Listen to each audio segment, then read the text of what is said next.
Hello everyone, and welcome to the Vortex, where lies and falsehoods are trapped and exposed. I'm Michael Voris.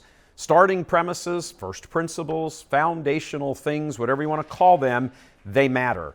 And by matter, we mean they really matter, because everything that happens because of them. As my dad, God rest his soul, used to say, when you begin the game of chess, there are huge numbers of moves you can make, but once you make that first move, all future moves are contained within it. Stretching that out a little further, as you make move after move, the number of possible moves keeps shrinking, keeps being reduced until there are no more moves and the game is over. In short, the final outcome is actually baked into that first move. So you better make the right first move, believe the right first premise.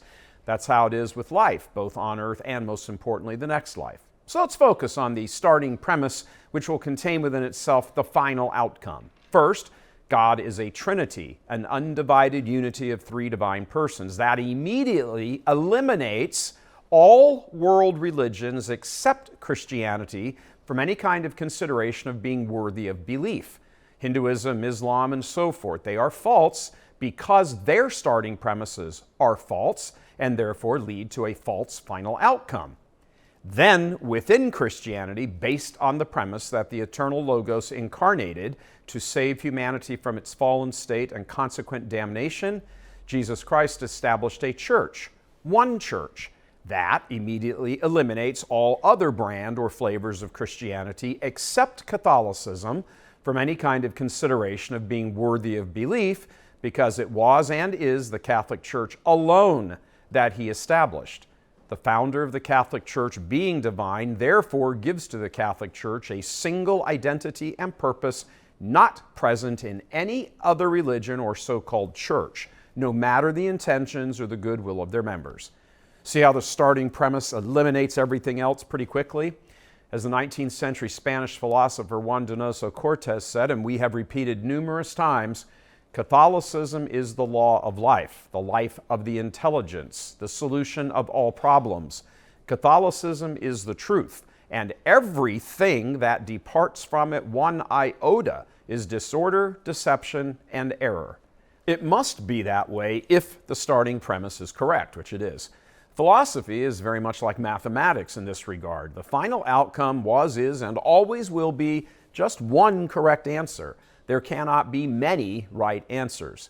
So, where does this bring us with regard to the church in the world? Because in its material dimension, the world is where it exists in history and day-to-day affairs of man. It's very simple, actually. Since the Catholic Church is established personally and directly and uniquely by God Himself, especially uniquely, as the sole means for salvation, then it is at odds with the world, which is under the sway of Satan. The church brings order, the world brings chaos, and those two are at war with each other until the end of time. It is only the civilizing influence of Catholicism that keeps the chaos at bay. But there's a truthful extension here, a logical conclusion flowing from all of this. If the world is descending into chaos, then the church is in retreat, and therefore a second conclusion can be drawn. The state of the church influences the condition of the world. In short, if you want to know the condition of the church, just look at the condition of the world. The world is in chaos today precisely because the church is, or as we are fond of terming it, at the moment, the church is a dumpster fire. For the past century or two, the world has been advancing on the church at an ever greater rate, and the response of the shepherds has been not to push back and attack, but to fold and surrender. African Cardinal Robert Sarah has put it very succinctly, quote, "The church is dying because her pastors are afraid to speak in all truth and clarity. We are afraid of the media, afraid of public opinion, afraid of our own brethren. The Good Shepherd gives his life for his sheep."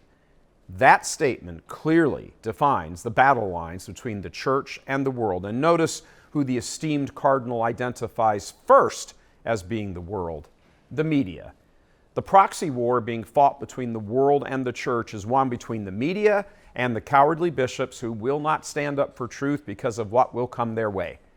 Remember that starting premise. It's the church established by God and the world at war with each other. At any given moment, one is winning and the other is losing. God permits the world to engulf the church precisely to draw out, to bring forth, to summon from His faithful, to awaken in them a sense of their true identity as warriors. As Pope Leo XIII so aptly put it, Catholics are born for combat. Given the ever-increasing advance and encroachment of the world on the church, it is blindingly clear that too few Catholics are learning their lesson. They will. The church is dominated by cowards and beta males up and down, from shepherds to influential lay people. The cowardice and sense of decorum from those in high places inevitably trickles down to the common Catholic who thinks compromise disguised as charity is the correct response. It is not even close. You are only allowed to temporarily tolerate evil while at the same time working to eradicate it. A faithful Catholic, truly faithful, can never compromise with evil, make peace with it. There is complete denial on the part of these leaders, bishops and lay people, that the world seeks to destroy the church. They just don't believe that. That denial arises from a false starting premise, actually many false starting premises. But what is going on and is advancing rapidly is undeniable, and most importantly, is being aided and abetted by these cowardly, weak men. When the church is losing, then order is being replaced with chaos. Take a look around and judge for yourself. God love you. I'm Michael Voris.